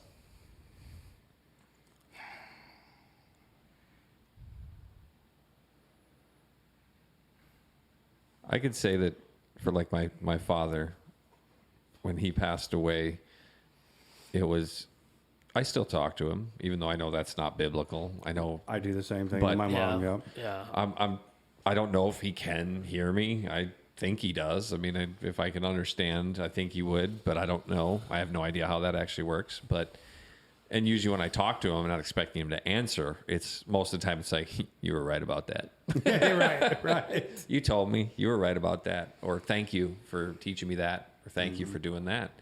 These just different little things that without him, I would not be the man that I am today. And so there's a I had a relationship with him, and it didn't just disappear. I still hear his teaching. I hear his encouragement. I hear his voice there, trying to help me. Right. And I think we all do that, right? I mean, I think we still build a relationship with somebody that's gone, but I don't think it's kind of a different kind of relationship. It's not. Like I do the same thing too. Like my mom passed young, and then you talk about grandpas. Yeah. Man, grandpas are awesome. Like I was blessed to have 2 great grandpas. I mean, two grandpa. One on each side. But I mean, they're both awesome. Yeah. They're both really good men. They teach you how to do things as a kid and run a tractor or go get hay or learn how to drive a truck on a dirt road. Just stuff like that where you're like, man, that's my grandpa. It's like still seeking their wisdom. Yeah, it is. Yeah, it is. Yeah. So it's like that. It's still seeking, going, hey, I don't know what kind of relationship though. That's where I'm trying to figure out. Is it more that you keep the memory? I think it's more that. Like now there's moments like my mom's dad, that grandpa taught me how to build stuff, right? Mm-hmm. And so when I'm building something or restoring a piece of furniture, like I'm doing now with this table for a guy from school, like sometimes I hear his voice in my head, like, "Hey, idiot, why are you doing it this way?" Take your time. Yeah, take your time. Or that like you feel the slap on the back of your head, and you're like, nobody's here. Yes, Grandpa. Yeah. Yeah. But I do. I think it's more the memory of what we had with them, as opposed to. Yeah, like an actual relationship. Yeah. And that makes sense. That's why I brought it up. I was wanting, when I seen that, I was like, I'm on the same page. It's hard to classify it as a relationship when it's more of a, like you said, seeking, wisdom or, you have it and stuck in your head going, I do it this way, but I know as soon as I do it, is this the way they're going to do it? Yeah. Would have been better to do it that way, stopping and listening. Because like building a relationship is like an everyday process, right? And then building a relationship is we're building new memories. And that's how I picture a relationship. Like we all are building a relationship with each other. We're building a relationship with other people, and it's still going on. And even with the relationship with God, that's a daily thing too. Right. And we're building that relationship. And so I think with somebody that's gone, I don't feel that we're building the relationship with them, but we kind of remember all of their things that they taught us. Yeah. Exactly. Mm-hmm. Yeah. I was going to say, I don't know, all of those too fresh, too dumped on me too much and too soon, but I can't see the relationship. It's a memory. It's a memory. It's trying to hold on, which another friend of mine that I went to college with, you hadn't met yet, but you'll meet him too. Can't wait. But he lost his father in a farming accident probably when he was 12. And he come down the other day again after the visitation and stuff, and we visited a while, but he said you've had it pretty rough. He asked me a few little questions, and he said, I see how you're getting along, and he understands my faith. And he said, the hardest thing to do, and he said, it'll hit you later down the road. He said, you'll forget their voice. He said, you keep plugging along and little things slip away from you. Mm. And he said, you've got to keep going. But he said, all of a sudden one day, he says, you'll just, what their voice sound like? What was the smell in their truck or something? It will hit you. And he said, you just kind of push back to keep moving forward. And he said, it'll hit you one day. Yeah. I can still smell the flowers in my mom's funeral. Right. You know, I smell that smell. That's what I'm like, man, I don't want to smell that. Yeah. But I know she's in a good spot too, man. She's up there in heaven, and it took me a while to get back to building stuff, because the smell of sawdust and the smell of stain reminded me of the good times we had. But I don't know. I told him, I said, that's one of the first things I did. I went through her phone. I went through mine looking for videos or something just to have her voice. Mm-hmm. And one thing that I still do every once in a while, I'll sit up and watch Ray's little photo. The little video? Yeah. Nice. And I might watch the full hour of it or more, but I probably watch that, I'd say at least twice a week. And it's just to remember the good times. Mm-hmm. Well, I'm glad. I am. That was a good job too on that slideshow. Thank you. It was awesome. It was. I was like I said, I went at it with full effort. Mm-hmm. So I'm gonna make it as good as I can. Yep. So. And the music that she had went with it. Some of them kind of make you think there for a little bit. When you gave me that list, like I said, I had to get all of them on there because I couldn't. You can't even just buy MP3s really easily anymore. So I literally had to use recording software to listen to them and record them over the video. So every single one of them I had to listen to too. Yeah. So I was going through this playlist of all these songs and I give it to God, the order they came in and all of it. At the end, I was like, that worked out really well. That worked out so darn well. Like one song almost kind of led into the other in some spots. And I'm like, wow. And like you said, some of those songs, I'm like, it's unbelievable how well they fit everything. And I know you guys didn't have a ton of time to pick those out. No. You literally were like, we're going to get you some songs. That and was, an hour later, here they are. That was like the first 5 or 6 or 7 that was on her playlist. That was in her phone. That was hers. Yep. There's a couple of them I'd never heard before, too. Yeah. And I'm like, man, you're like, who's that? Song. Who's that? Yeah. Yep. Harmony really likes one of them, that 7 Years song. Yep. She really likes that one. She's been playing around with that and trying to figure out how to play it on her own piano and stuff. Yep. Yep. And these kids have their songs. Oh, they do. They do. Yep. I remember growing up too. Don't listen to the devil's music. Well, come on. Some of it's really cool. Now it's classical music now. Yeah. It's like, no, Right. I'm not that old yet. I know. Right. You have Guns N' Roses on classic rock. You're like, wait a second. Why? I am that old. Right. I'll accept it. The one of hers that got me that I'd never heard or anything was that one of Daddy's Love. I'd never heard that one before. And I was surprised it was on her deal. Yeah, that father-daughter bond it's different. Well, it's because it's built into us. It's the plan from God, right? We are called as the men to watch over the women. Right. That is our job. That is like, you got one job, is to take care. Don't screw it up. Yeah. Take care of the women. Yep. That's what the whole headship thing means.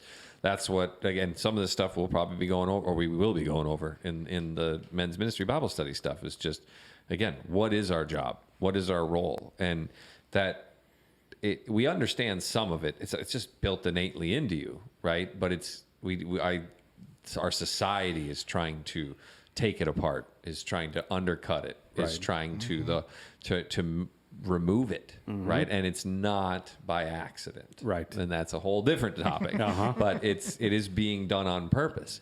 Again, that stat. I can't remember which one of you guys shared it, but we know it's true. I've seen it in other places that, if the man gets saved, it is almost impossible for the rest of the family not to get saved. Yep. There is a reason it happens that way. 93%. Yeah, and nothing comes close. Right. Nothing comes close. And that's what we are called to do, is to shepherd our families, to guide our families, to protect our families, and even the women more than our young boys. Right. And that's just ingrained in the men. And we, again, even unsaved men know that in a certain way. We know Protect it. their family. Yeah. Yeah, they know that. Exactly. Yeah. But again, as you said, that bond with your daughter, it's a different type of bond, because again, you have full responsibility for every single thing she does until she has a husband. That's when it's handed over to them. And you are the captain of that ship. Anything she does, God is going to judge you for when you get to heaven. So, We've said this too, and then Pastor Roger hit it a couple weeks ago that, God created the family before the church, right? Created the family. Yep. Right. That's what our job as men are. By like 4,000 years, he created the family before the church. Right. Yep. Not just a little bit before. Yeah, a lot. Yeah. That is what it is. And that is why, again, it even says, when you husbands and wives, you cleave together to become one and leave your family, the rest of your family, because as soon as you do that, it's all about your wife, right? It is. And a good thing to remember, I think, too, that to drill into our heads, because our society twists this, and I think it's one of the reasons the divorce rate's so high. Your wife comes before your children. Right. Your wife is first. Yep. Because that is the godly relationship. That's the example you're setting for your children. That's the lessons you teach your children, how you treat your wife, how you take care of your wife. And I am guilty of that too, even especially with the situation we have where I have to do more of the things for Harmony, where maybe the wife would step in to take her to these different things or do these different things. So I end up spending a lot more time with her. And so there are other times we'll get back from softball and Harmony will be like, hey, Daddy, can we do this? And I said, no, I'm going to go spend time with your mother now. You can go play with your toys. You can go watch some TV. But no, it is Mom and Dad time. I can't come with. Nope, you're not coming with. Nope, we're going to go sit together. It's our time. And I'm trying to just set that good boundary for her to show her that's what she should be looking for in a man too, is a man who prioritizes her over everything else. Yep, because it goes God first, then our wives. And we've said this before on the last Raising Kids, and this comes up again. But there's too many parents out there that idolize their kids. And that's the issue, is that you have these parents that are idolizing their kids so much that you don't have a relationship with your own spouse. Because your relationship's built on your kid and your kid only. Well, that's wrong. Well, I'm going to say it. I'm probably going to get so much grief for it, but it's wrong. Because as a man, our job, and it started with Adam and Eve, right? Our job is to work, tend to the field, and to take care of our wives, right? That's our job. And our wives' job is to take care of the kids. Yes. I still like that. There's a different comedian, but, again, saying that, if you're thinking about having children, you should just make sure you marry a Christian, because at least she'll want to be with the kids. Yeah. I mean, if we look back on, just in my marriage and all that stuff, yeah, sometimes we have failed to do that, but the closer I got my relationship with God, the closer I get to my wife and building that relationship. And she could tell you now, and you can go ask her anytime now. She goes, yep, that is the man that I married. You are the man that I married. Because I've gone through other stuff and gone away from God and come back. And now my relationship with God is a lot stronger. My relationship with my wife is a lot stronger. Right, because it's a mirror. And then her relationship with God's a lot stronger, And now we got that relationship now that we know that she comes first before the kids. Yeah. It's a triangle. Like anytime I do marriage counseling and for people, it's you, them, God. And so as you're both growing closer to God, you're both growing closer together. Yep. And that's the way it's supposed to be. Yep. Right, because it's that mirror of that. We are subservient to God. We give everything to God. We give our will, lead us, guide us, teach us. And our wives are supposed to do the same. We are supposed to be the ones who are leading the family. This is the direction we're going. This is the theology that we believe in. This is our, not saying we have to decide every day we're having sloppy joes for dinner tonight. That's, that's, you can do that. Woman? But get in that kitchen and make me some pie. Yeah, no. Yeah. No, we're having chicken tonight.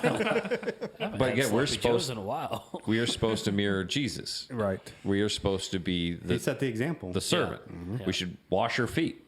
I haven't washed my wife's feet in a while, but It doesn't always have to be physically washing feet. it doesn't always have to be. But when you brought up that, you brought up that passage of Job, right? Yeah. And he says, have you met my servant? Right? When you said that, I'm like, how awesome that would be. God going, hey, have you met my servant Derek? Right. Right. You know of him? Right. And I'm like, you imagine that? It'd be awesome. And You know me. I know. Wow. You get to that part and that relationship with God so much that he called, this is my servant. Yeah, because even in that with Job, Satan said, I've been going to and fro, right? And I always skip over that part of it. But what does Satan do? What's his job? He goes to and fro the earth to seek, kill, and destroy. Yes. And that's what he was referring to. Like, hey, I was going to and fro to do my job, like to seek, kill, and destroy. And then He God's is like, have you considered Job? Yeah. Like, here you go. This is my servant. my servant Right. Job. Oh, he's only your servant because of... Right. Okay, well, here, take everything he has. Just don't Yeah. take can't it harm self. him. Right. Yep. Boom. Yep. Well, since you guys brought it back to Job, I was looking back. I was looking for this one a while ago when we was going back to Job's. But it says, Jesus is familiar with rejection, suffering, and sorrow. You can trust that he will not abandon you in yours. And Yeah. in that quote itself, what I got to thinking about it was, he was sent here to feel what we feel, do what we do. So how is that not comforting to know that he's already been through it, done it, and we can rely on him, trust in him. So He's been betrayed in the worst way possible. Right. Tortured. Right. Murdered. The worst trial known to man. Yeah. Right? Yep. The most corrupt trial. Yep. And we see that even today. Like, we see the trials that go on. And, we've been involved in trials. We see how the justice system is. We know how bad it is. Yep. Yeah. And that right there showed us how corrupt that trial was. I mean, really. I mean, it was the worst trial known to man. Yeah. Not just that. I mean, he knew the pain of losing a loved one, right? He knew the pain of friends leaving him behind, betraying him, running off. Yeah. You know, he knew the pain of parents walking off and leaving him at the temple. Right. Knew your own family disowning you. Yeah. He had brothers and sisters who did not believe him and disowned him and were probably, I mean, it doesn't explicitly say it, but he was at his hometown when they tried to stone him to death. I think his family was there. You'd think. Right. So I'm not saying they were throwing stones. I'm just saying they weren't, nowhere does it say, and Jesus' family tried to stop them. Right. But he did bring back his friend Lazarus. He did, bro. He did. I mean, come on. Come on. He's got one thing. No, But He he was set my that best example, friend. though. He set the example for all of us. He did. Yeah. He did. Because he's gone through everything that we're going to go through Everything. and says, look, Jesus, speaking, I'm still perfect. Yep. Yeah. I went through all the same things you're going to go through, and I'm still sinless. And I did this for you. And I did this for you. You go and back I died on the cross. Yeah. You go back to Matthew before the Sermon on the Mount, and he went through the temptation. Yeah. You know, And it's like Jay says, nothing new under the sun. No. No, there's nothing new. There's He's nothing done new. it. Why? I mean, I'm not saying we can't and we're better. I'm just saying if he's done it, you know it's there. Don't be surprised or don't have strong faith Yeah. because it's already been done. Put your faith in him. You know. Yeah. And he went through the false prophets. That's right. He did. You know what I mean? Yeah. I mean, he's gone through it all. He's gone through it all. Yep. Yeah. And so us as men, we got to look at that and go, that is the man I want to be. Yeah.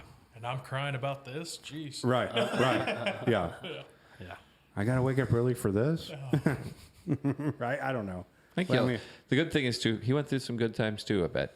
I don't think it was all bad. No. You know? Sitting around the campfire. Palling I around always with think, 12 you of ever your think best that buddies. Jesus would like joke with the gonna say disciples? 12 I mean, like buddies, absolutely.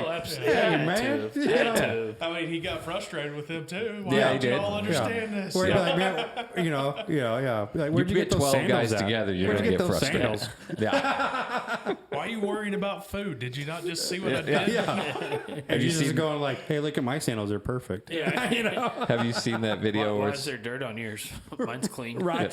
there's Jesus and the apostles? They're all sitting at this table at like a pizza joint, and the waitress is there, and the Jesus is like, "We'll just take 12 waters."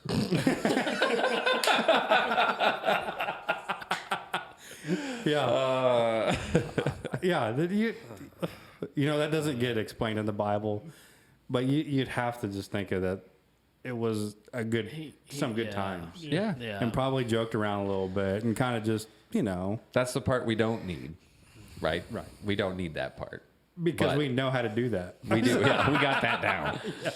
But if you think it's all just serious and no fun, I Right. mean, then you got issues. Right. Because, I mean, there's got to be some relief at some point. If he was 100% human, like I've never met anybody who doesn't have any bit of humor in there somewhere. Right. Right. Yeah. And I think some of the folks that are just serious all the time, man, sometimes the heart's not in the right spot. They're missing out. I don't think the heart's in the right spot. Yeah. Yeah, because that joy that they talk about, that's another thing, and I guess perfectly caps right on top of what we're talking about is how could you still have joy in going through things like what we're going, what Jed went through, right? And Yeah. you can't. People misunderstand, I think, what that joy means, right? Because it doesn't mean that you're happy. Joy and happiness are two separate things. Yeah. Happiness is built off of what? Emotions. Emotion, yeah. Right. Happy's usually connected with something. Right. Physical. When things are going Yeah. good, Yeah. Yep. you're happy. When things are going bad, you're sad. Yep. Whereas I see joy as like what I feel when I get up in the morning. I was going to say it's within. Yeah. It's within yeah. you. Yeah, it's like a fire. It's like that drive. It's the I enjoy life. Yep. I enjoy getting up every day. That's why it's one of the fruit of the spirits. Yeah. Being content. Yeah. Yeah. Yeah, there's not a single day where I wake up and I'm just like, oh, I just wish this wasn't here. I wish I wasn't going to have, I just wish it was over. I just wish I didn't get to do this or have to do this other thing. Even when it's like, I got 12 things to do today in 5 hours and there's no way it's going to get done and this is going to be terrible. But I'm still like, let's get it done. Yeah. The joy is how fast can I drive my truck to get there? Yeah. Well, this little verse come to me the other day, and it kind of fits most of what I've been going through, I think. It's Romans 8:18. For I consider the sufferings of this present time are not worthy to be compared with the glory that shall be revealed in us. Mm-hmm. Yeah. It's going to be nothing compared to the reward Nothing. and the glory that's coming. We're going to look back on it, and like I said, you won't even shed a tear over it because it'll be such a blip in all the rest of it. I know. I don't know. You got to look at the big picture. I'm always saying to keep it simple, but God's plan is so big we can't even think about it. No, you can't even think about it. But So we you know just how it gotta- ends. We know how it ends, so just go with it. Yep. Well, like I said, we'll either see him up there or we'll meet him in the air, right? Just depends on when he comes back. Mm-hmm. And you think about that eternity. You ever think about that? Right. You can't even think about it. No. We were talking about that this morning because I do a Sunday morning Bible study with one of the guys I work with, and we were talking about, just even trying to grasp eternity and how that's difficult because most people, like trillion is what we started talking about because people don't grasp what that means. Right. And that's why some people are not near as upset about, the debt going from 9 trillion to 10 trillion. Because it's just 9 to 10. You're like, no. Right. 9 trillion to 10 trillion is not just one. Like, you're not just changing one. That's an insane number. You can't even fathom it. It was like what was it? 1 million seconds is like 3 weeks. 1 billion seconds is like 30 years. And 1 trillion seconds, you're talking close to 300 years. Right? So that's the difference between 30 years or generations, right? That's what 1 trillion is. And that's not eternity. Right. That's just 1 trillion. Isn't that amazing? Yeah. I mean, it's mind-boggling. Mind-boggling. I barely can grasp it myself. I can't. But that breaks it down in a way where you're like, man, like eternity. Like forever. 1 trillion seconds. I looked it up. I Googled it. 31,709 calendar years. That's what it is. Yeah, 31,000 years. That's what 1 trillion is. So if I gave you $1 a day, it would take 31,000 years to give you $1 trillion. We only went from 9 to 10. Yeah, well, we went from 9 to 10. It's nothing. Why do you gotta be so literal for it? It's crazy. That is crazy. I don't know. It just popped in my head, and I think about it. Not all the time, but when I do, and you think about that eternity, you're just. It's mind-boggling. Well, it's more than 1 trillion seconds. It's more than 1 trillion. Yeah. We just throw those numbers around like we understand them. Right. We don't. Nobody does. It's crazy. Trillion. Yeah, it's amazing when they went to the trillion. Yeah, to the trillions. What's the biggest number out there? Biggest number I know is a Googleplex. A Googleplex. It is a 1 followed by 1 million zeros. That's what a Googleplex is.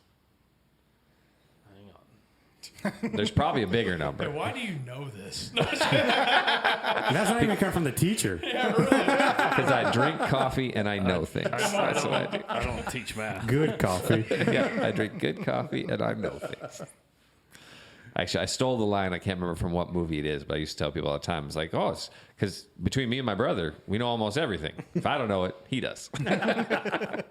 In a Google years, that is 10 to the 100th power. Yeah, to the 100th power, which ends up being 1 million zeros. Which is a lot. That's That's what the article says. Yeah. Which is a lot. Yep. I can't even think of 1 trillion. Or really even 1 billion. That is Right. crazy. I don't want to try to auctioneer in trillions. No. I'm not. No. I mean, imagine. Well, right now, though, no. You can do it. Look at You can this. do it. You're looking at houses. You all want to buy a house. And, we've kind of just looked to see what's out there. And now, like, your normal house with some land is $1 million. Yeah. Right? Yeah. I'm like, we were driving down the road, and that house, you know, that one on Mount Olive is for sale, like $1.2 million. Mm-hmm. And I'm like, that's $1 million. That's a lot of It's money. insane. That's insane. $1 million. Where people just think, oh, it's just $1 million. It's just $1 million. You're like, $1 million. That's a lot of money. They don't care about the money anymore because when you've been stealing out of the Monopoly Bank for that long, money Right. don't mean anything anymore. That would take me 1 trillion seconds to be able to pay that off. It's insane. true though. Well, I saw a stat the other day. And again, take it for what it is. I didn't, double check it, but it said that year 2000, the average salary was about $44,000. Yeah, that's about, yeah. And the average home cost about $150,000. Right. Okay. Right. So now in 2020, the average salary was about $55,000, and the average home cost close to $400,000. Right. So we got an extra $10,000 a year, and home prices almost tripled. Right. It doesn't make sense? Doesn't make any sense at all. No, it don't work. Don't work. The math don't ain't work. mathin'. Nope. And we've had these many discussions with, we've had these, we usually with the old timers, right? Where, we bought 1,000 acres for, $20. Well, I only got paid a penny an hour. Well, I'm like, okay, well, it's way separated today than it ever has been. Right. Because I'm like, okay, you bought, you made $40,000 a year, but the truck was $30,000 brand new. Right. Well, now you make $50,000 a year. Now the brand new truck's $100,000. Yeah. Mm-hmm. So like that gap is so big that it's bigger now than it's ever has been. Right. They're now doing 40-year home loans. Right. Because homes cost so much. Right. They're Well, now doing 10 and 20-year car loans. I was going to say because that, yeah. cars cost so you much. finance boats and RVs for 20 years. Yeah. They just Whereas don't before- last that long. Right. Right. Whereas before yeah. it was 5 years. It was like tops. Right. What you ever saw in any of that was 5. And that's what we still kind of stick to where we Yeah. buy something. We're like, 5 to 6 years max. That's Yeah. okay. I will buy it if it's 5 to 6 years. I could do that. Right. But then you're like, no, you can finance it for 84 months. No, I don't want to. Yeah. I don't want to. Show That me means what I the can't total afford it. payment is. That means I can't afford it. Yeah. Exactly. It's only 1 trillion more. Exactly right. Yeah. Just go on longer. That's fine. It's just amazing. It's crazy. It's crazy right now. I mean, and then I guess, you could throw that out there too. Is probably a stat where, a lot more people are probably making $100,000 a year now, but still can't buy, a house that are, because they're $1 million now. It was something in I want to say it was the high 30s, low 40s% of people who make over $100,000 a year are living paycheck to paycheck. Mm-hmm.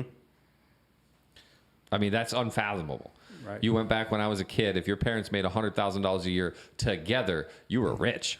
They're driving a Corvette. Yeah, you were rich. You had the pool, right? That was their friend who had the pool, who had tennis video court, remember the games. tennis courts? Yes.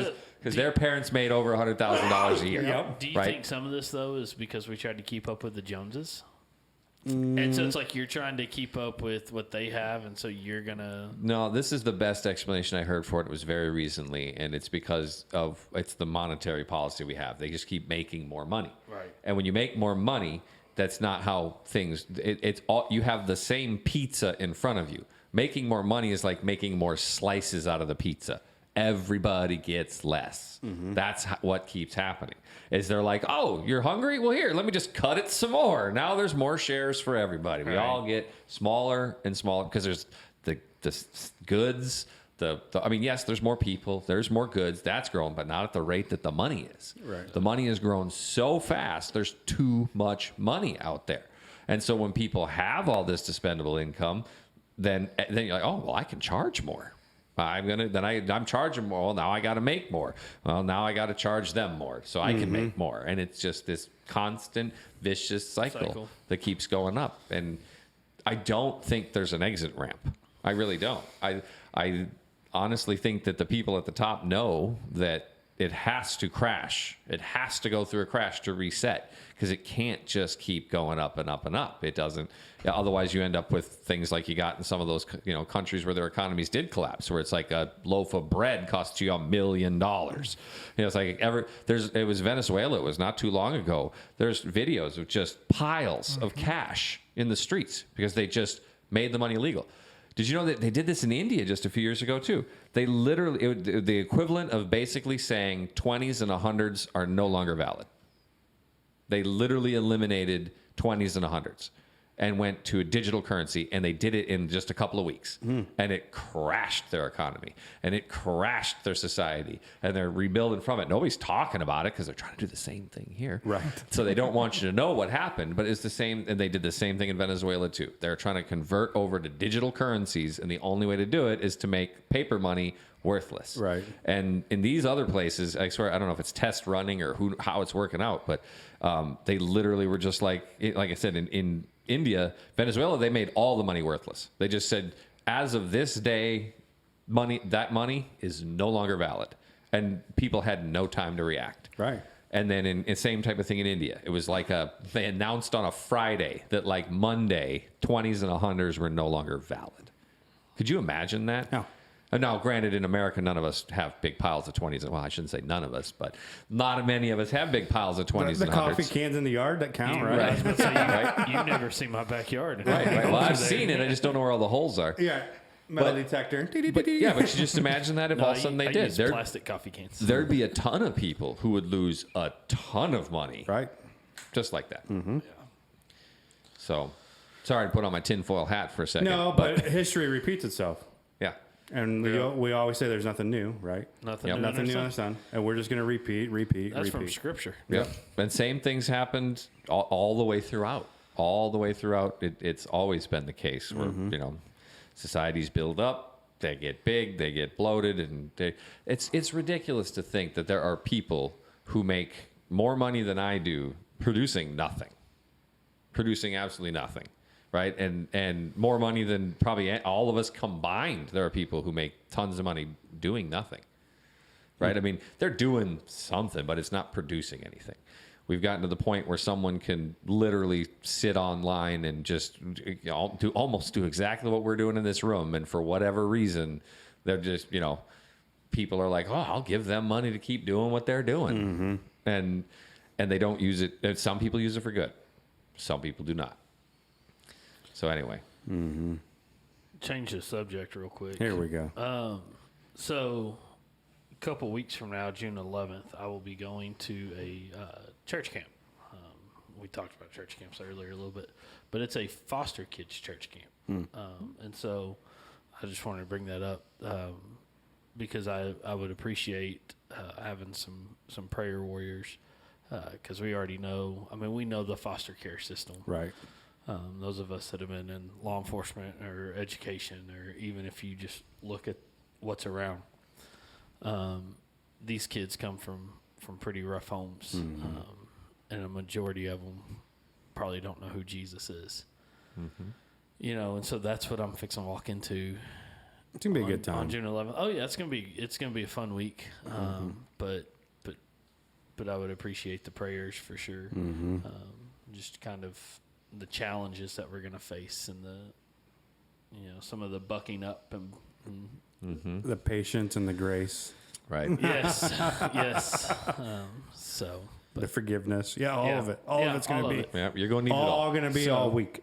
So when y'all record that week, I won't be here, but We'll be praying I'll be for there you for sure. So it's gonna be a fun week though. Yeah. That's something worth praying for. It is. And Derek's teaching for me on that Wednesday night too. All right. Yeah, pray for him for that too. Yeah. Right. Yeah. He might need it more than Daniel does. Kids, get in here. Shut up. Yeah. Be quiet. You don't want to play 9 square? No. We're gonna watch a movie. Yeah. You guys ever seen the 10 Commandments with Charlton Heston? Right. Well, you have now. So now. But they. I used to do it when I was at the church in Arizona. Oh, did you? Yeah. Yep. I had a youth group. Yeah. Yep. Did you take them to the Greenbelt? Yeah. We had a green belt in front of because at that time we were meeting at an office complex that, it was like a 2-story office complex, but we had the lower level, but there was a green belt in the front. So, yes.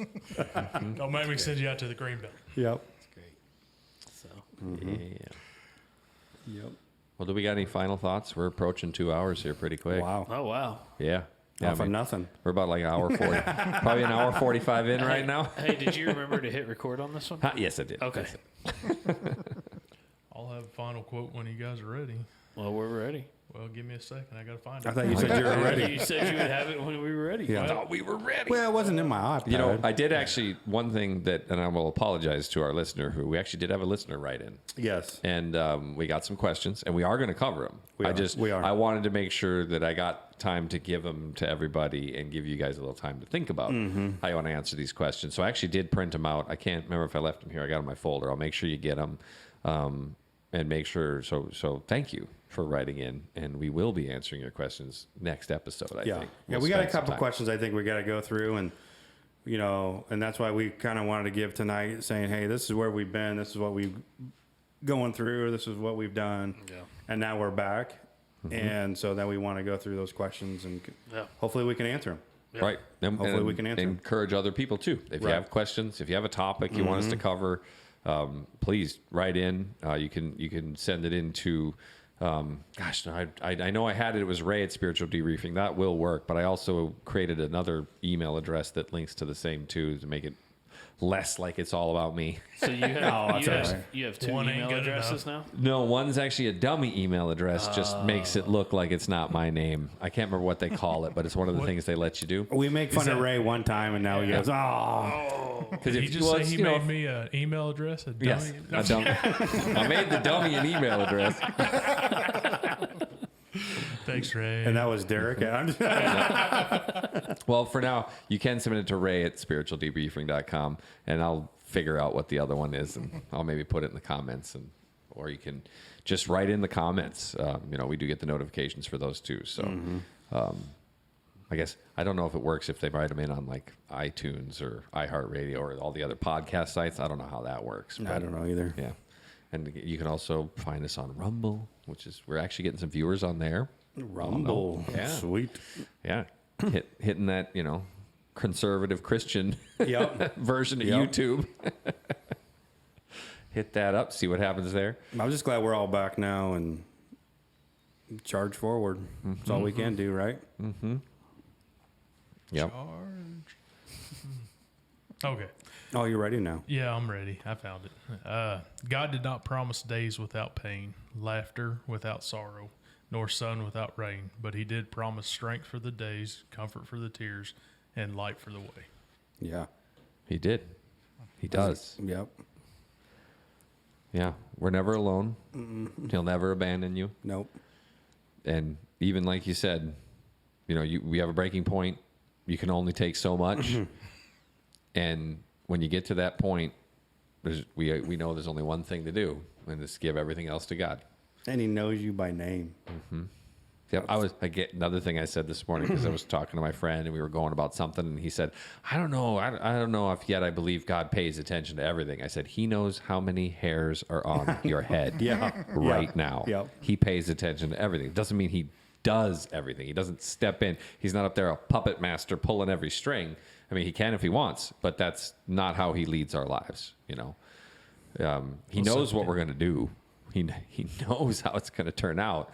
We have the free will to make the choices, but he knows what we're going to pick. It's almost like when you let your kid pick, what they're going to drink for soda. You know what they're going to pick, even though they sit there and they take 10 minutes. It's like you always pick root beer. Right. Just pick the root beer.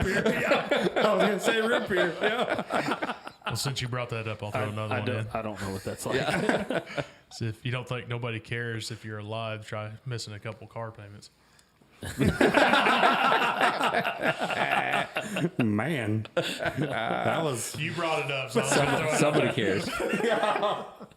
That's funny. But no, that's what amazes me is that, like you said, every hair on your head. Yeah. And he knows my name. The all-powerful, mighty God knows my name. Yeah. Mm-hmm. You think about that for a second, you're just like, wow. Mm-hmm. Like you said, my servant. Joe, my servant. That's good. Good stuff. Mm-hmm. It is. He knows how many of those hairs are turning white, too. He knows how many I'm losing, too. So. Most of mine are white. Lucky you. That's I just got a few. I'm not taking my hat off, no. Yeah, I'm happy just to be keeping mine so far. So stick with that. Derek only has a few hairs. Right? They're just flowing down onto his face. Yep. Wyatt's picking it up, right? Oh, he's so proud. He can take walks with us now. See? So, yeah, he's up there. Well, that was a good one, boys. Good stuff. Good stuff. We'll hit it again. Well, hey, Yeah. let's close in a word of prayer. Let's do so. Let's do so. Father, we thank you just for the time that we get to spend together, God, discussing things that you've laid on our heart. And we just ask that you help us to reach people, God, and to love people where they're at. God, we know that everything that happens happens for the good according to those who are called by you, God. So we just ask that you help us to understand your purpose and your will in all things. Father, we love you. We thank you. In your name I pray. Amen. Amen. Thank you for listening to Spiritual Debriefing, a podcast supported by First Baptist Church Hiwasse. Please like and subscribe to the podcast so you can be notified when we post new episodes, as well as check out our past episodes. We'll be posting new podcasts every other Thursday. You can follow us on social media, Facebook, Instagram, and Twitter. If you have questions you'd like us to answer, comments, or feedback on the podcast, please contact us through our social media or email us at dmeadows@fbchiwasse.com. Thank you, and we hope God blesses your day.